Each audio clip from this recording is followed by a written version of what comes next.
My name is Justin Allen, and I have the privilege of being the instructor of E-195.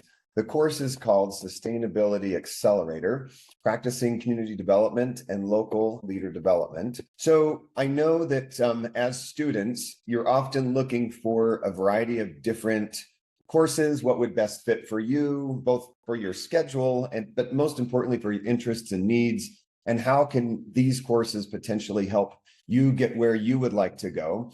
And so I thought perhaps I could give my perspective on that in light of this course. So a little bit of a background, just to give some context. It wasn't too many years ago when I was in your seats. I graduated from HES with a degree in global human development at ALM. So have kind of gone through the process that many of you are going through, both those first classes to get in and then trying to decide which courses would be most relevant or interesting or helpful to me. I came to HES after a fairly long career, both internally and externally, as somebody was trying to help make change happen in a variety of organizations. And so when I came to HES, my goal was to say, okay, what could I potentially do to perhaps make a difference in the world? And I'm sure that's a question that a lot of us have. So in my course, we spend a little bit of time at the beginning just asking ourselves, what is it that we want to do? This is a question I'm sure that many of us are continually asking. Who am I? What do I want to do? What's my purpose?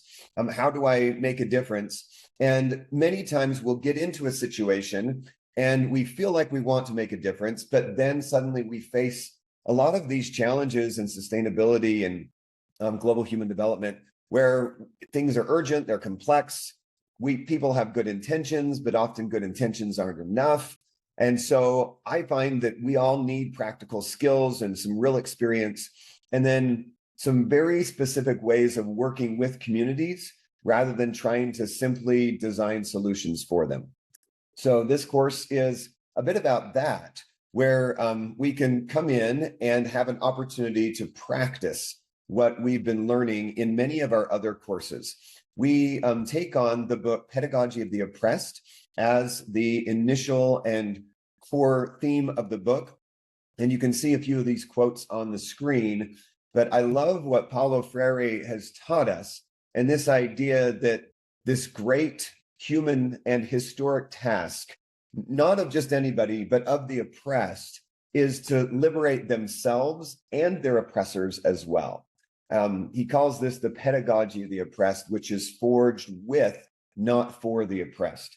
When I first read that, I was a little bit taken aback. How could it be possible that an individual or a community or a nation that is sitting under oppression, how is it that we would invite or ask them to have the responsibility to liberate themselves? But that is exactly what actually works, and exactly what is, I think, the only solution. And so Freire talks about achieving praxis, this idea of reflecting on the world around us and then taking action, and then argues that the correct method of revolutionary leadership lies in dialogue, and that if we as humans together can have conversations with each other and can invite those around us to reflect, have that praxis, and then take action, then ultimately we can make a change in the world. So that's a little bit about the theory behind the course. But unlike maybe other courses, and many of my students have said, hey, this course is very different than any other course we've attended, in that it feels like we're much more connected. So I will tell you, if you're interested in joining the course, be ready to join a community. As those of my students know, it's not one where we can just have our screens off and kind of be quiet in the background. So if that's the kind of course you're looking for, this probably isn't your preferred course. This is a course where you're going to be engaged. You'll get to know your colleagues in the course very well. You'll build relationships that will last a lifetime. And not only that, we'll have an opportunity to practice this active community engagement. So just to give you an example, over the last few years, in the course, our students have had an opportunity to work as, you could call it, consultants or partners with real organizations. And we spend the bulk of the course working directly with these organizations and their beneficiaries. It's in that way, much like an internship.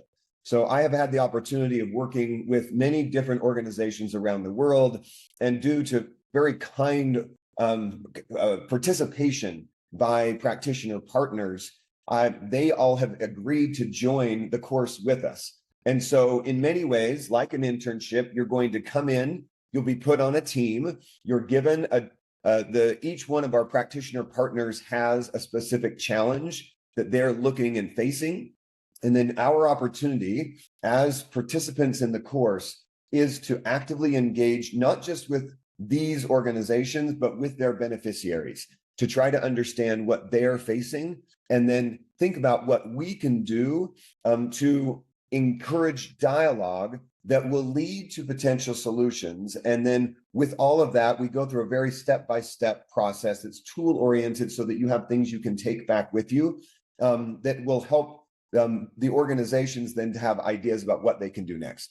So just to give you a few examples, the Other Side Village is an organization that helps individuals who are currently incarcerated or who are currently homeless, and they work with the government and with the state to invite them into a different environment.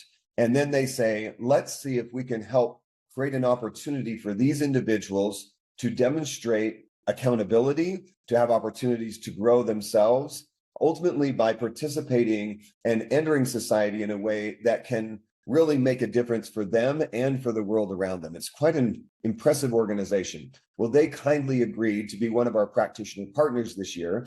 And so a student team was able to work with not just them, those individuals running the organization, but they're looking at expanding in a number of different ways with social enterprises. And so our students were able to engage with their community members in different variety of conversations, both face-to-face virtually, but then also with different surveys and tool we call Polis and things like that.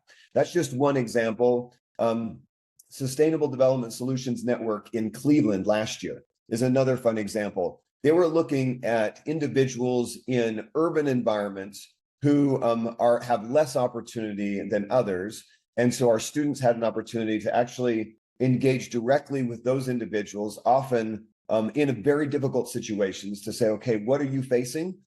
What's going on? Practicing some of those listening skills, and then say, okay, if we were to get together from a very grassroots standpoint, how do we identify potential solutions? It was actually so exciting that several of our students chose to go to Cleveland and meet in person. Now, most of what we do is virtual, but and many of our clients are international. So some of our students, like Ishta here, had an opportunity to work with people in Bhutan.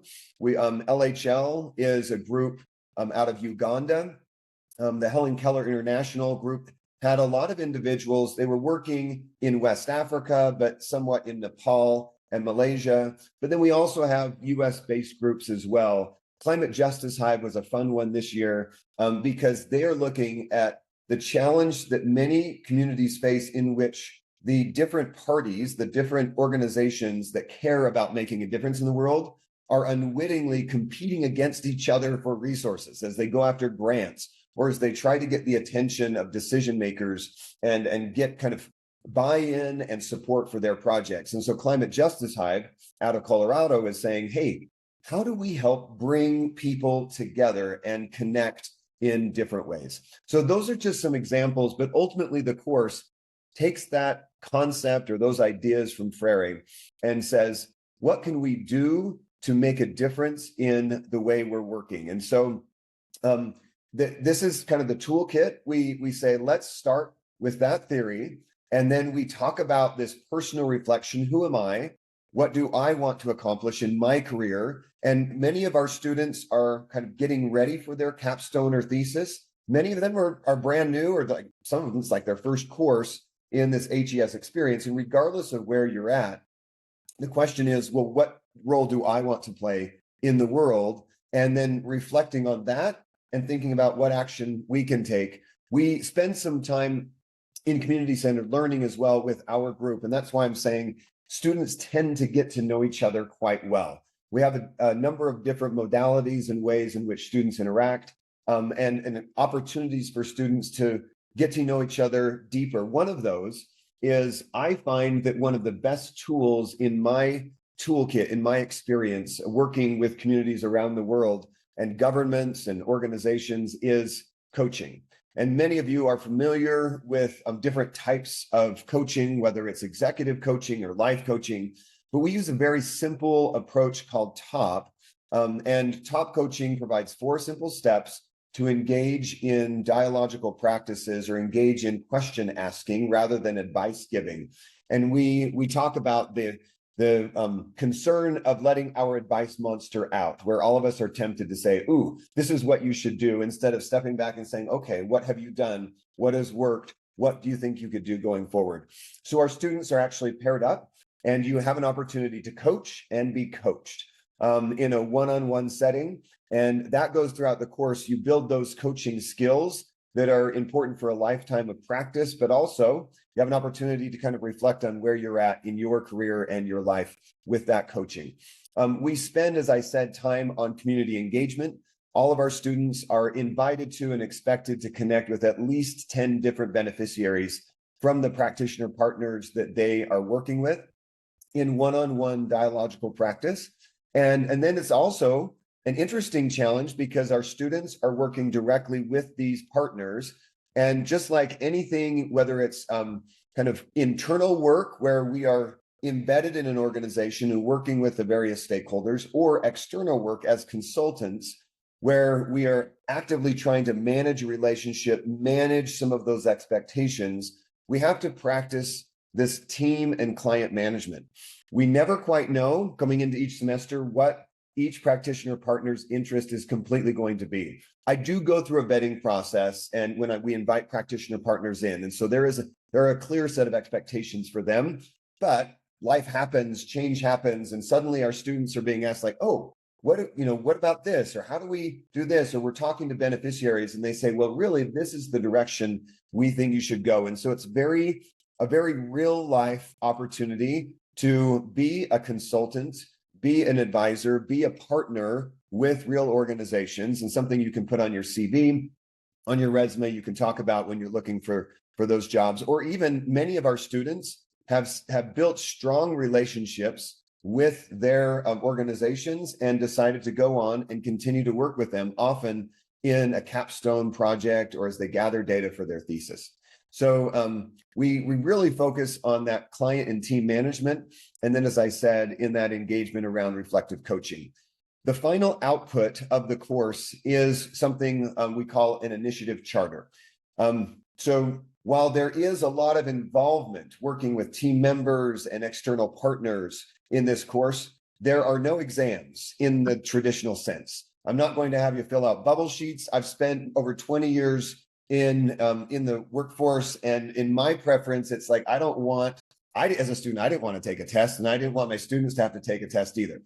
So the test really is, are you able to work with these organizations to help identify with them solutions and then package that in a proposal to the organization that hopefully they will find truly valuable, that will make a difference for them.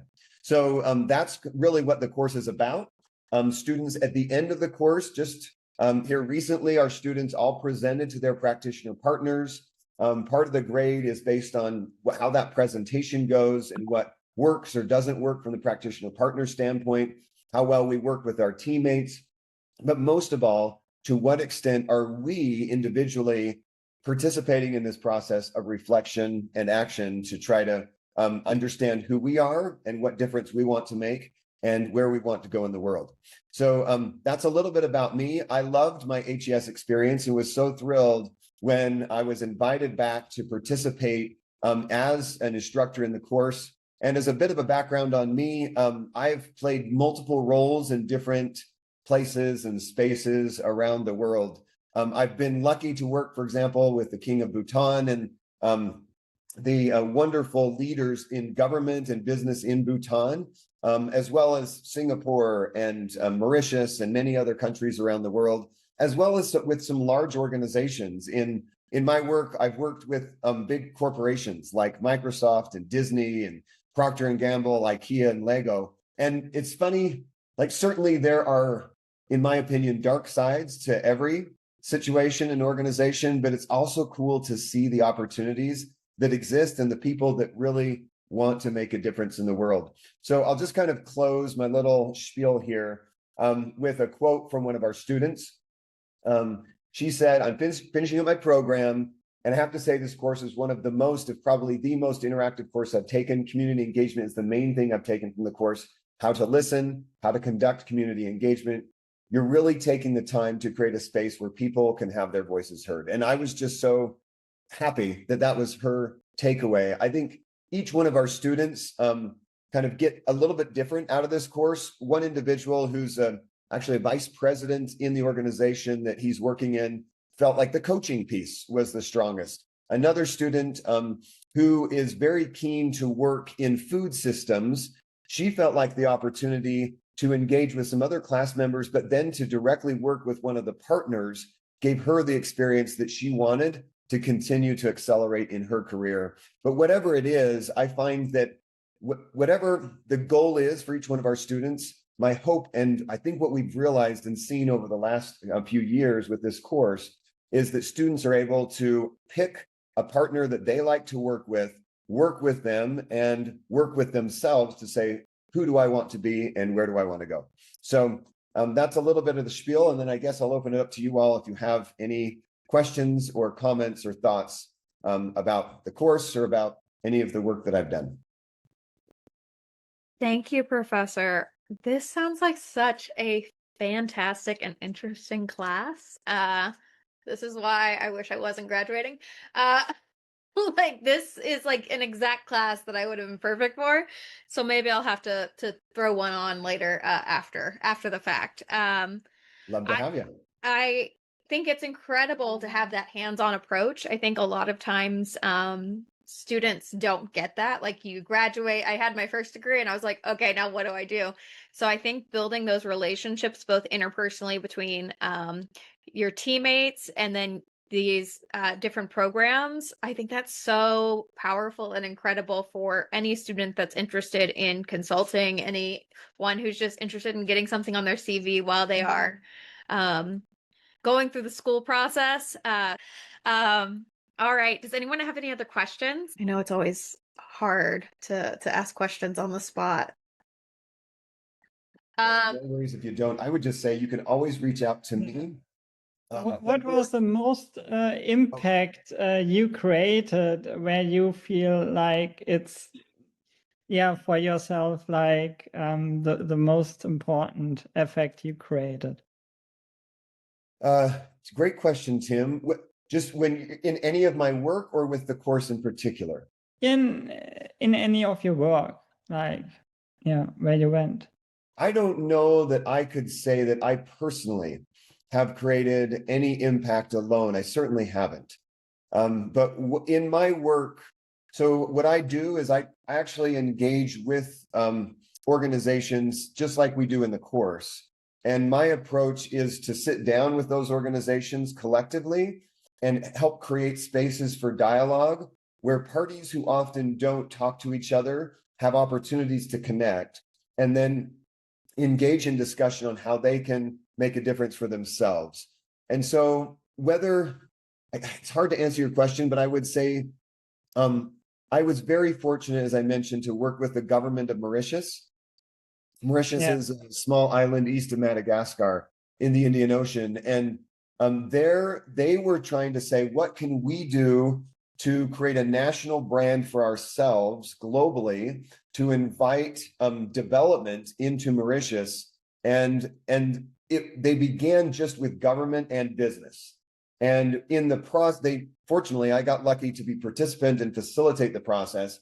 And my invitation to them was, well, what are the voices that are critical here in the nation that need to be heard? And they were like, no, I think we're good. We've got government and business, and that's where the money is. And so I kind of pushed back and said, well, can we invite others? And we had several people join representing kind of third-party sector, social sector, other individuals, and it really changed the entire dialogue for the country and where they ultimately ended up. So it certainly wasn't me, but perhaps the question of saying, who else can you invite in, perhaps made a difference. I've seen that happen here in the United States with some local urban communities and rural. I've worked with farmers here in the US as well. But also in Bhutan, I'm running a project right now in Bhutan where we have over 2,000 civil servants. These are people who are working in the government, working on 300 different community-oriented projects. So some of these projects are focused on how do we improve food systems in the country, or others are saying we have an incredible approach to well-being. I mean, Bhutan is, I think, the first nation that was carbon negative, that is carbon negative still, and has over 70% of its land covered with forests. So it's incredible from a sustainability standpoint. And they're saying, well, how do we then continue to help with all other aspects of the SDGs and sustainability? So they have projects like several projects right now in our program, probably over 250 projects associated with different parts or sustainability approaches. So poverty, education, transportation, energy, all of the stuff.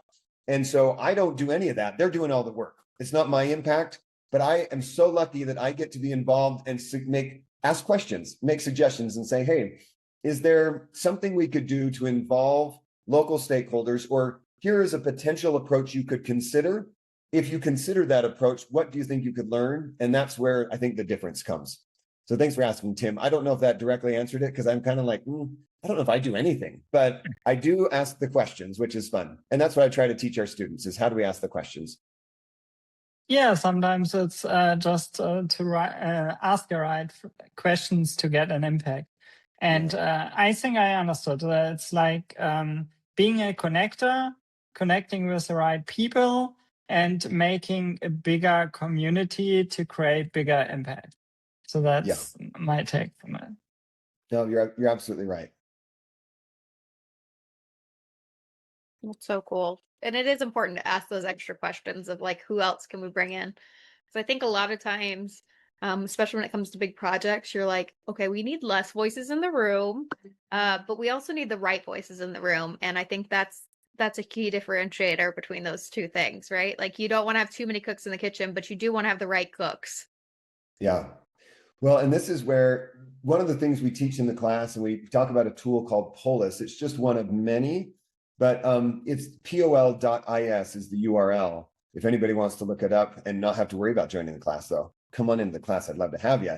I think Polis is used, it's an open source tool that allows millions of people to share their voice all at once. Taiwan has actually used it in a very brilliant way and a very effective degree. So there's an individual named Audrey Tong in Taiwan, digital minister of Taiwan. The government recently changed, and so she's not in that role anymore. But this individual made a huge difference in the way that Taiwan as an organization, as a country, looks at bringing in multiple voices. And so we talk about that as well. So if you're interested in looking up Audrey and their work, it's really neat. Awesome. Well, if there are no more questions, thank you so much for your time. Absolutely. And for all these students out there who might be watching this is my course runs spring semester. So the next iteration of it will begin in January of next year. Fantastic. All right. Thanks for the opportunity to share.